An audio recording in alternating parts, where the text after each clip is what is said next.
You like my shirt? Do you like it? It's nice, huh? It's uniform. I got more. I got more just like it. You know what's made in Honduras? Yeah, it's one of those kind of uniform shirts. Maybe, let's say, you hired some people and they're going to go do some sort of maintenance, maybe. Or maybe you've got a situation where you got people, they got to be in the field and they got a bunch of gear. You got to make sure you log the gear. You got to make sure you got the transportation all taken care of. You know, your fleet's all in order. You got competent people in the appropriate administrative roles applying the appropriate policy in order to make sure everything's safe and secure so that when they go out, you know who got what, and when they come back, you can take it and log it back in. And then you give them a shirt like this, maybe. Maybe you got a logo on it, letting them know, like, specifically where you come from, right? You know, the actual name of the place. It's considered professional. It's considered to be, courtesy if you work in that sort of situation. It's important you got your uniform, right? And you got good uniforms. You don't want things all torn up. You don't want grease stains and everything like this. The shirt was made in Honduras. How much does the shirt cost to manufacture? What was the quota on production per day?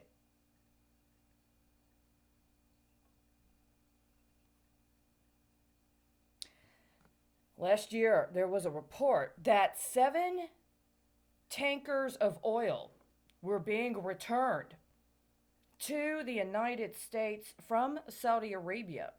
Do you remember that report?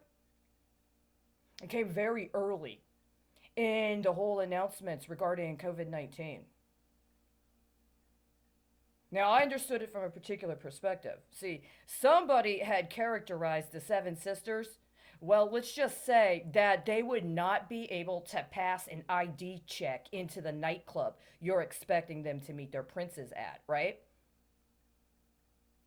There was 7 tankers of oil, maritime travel, returned in the Gulf of Mexico. It said that there was going to be a certain amount of time it was going to take once they were announced as leaving Saudi Arabia to show up in the American maritime borders, right?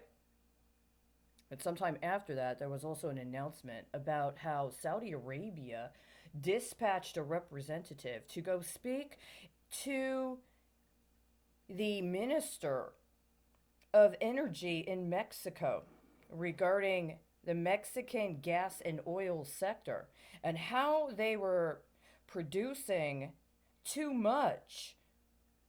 And there was a time frame in the early part of 2000 that was based upon information released at the end of 2019 regarding production, right? See, if there had been a sensible approach applied in the United States, we'd be in a very different position right now, but we're not. There hasn't been a lot that's been revealed, not only about the Mexican gas and oil sector, but also about all those reports about sabotaged pipelines beginning in 2018, right? It's very important to keep track of these things. Is somebody trying to pull an Angela Merkel on her way to the G20?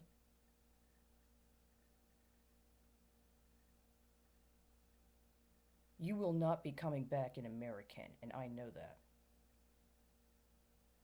You will not be trying to come back into the continental borders of the United States as an actual president of the Senate or even an American citizen.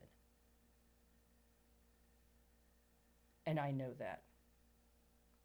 You shouldn't come back at all. There's plenty of precedent. If you have any principle, then you understand you have allies, and that would be respected. But if you try to come back after what you're doing now,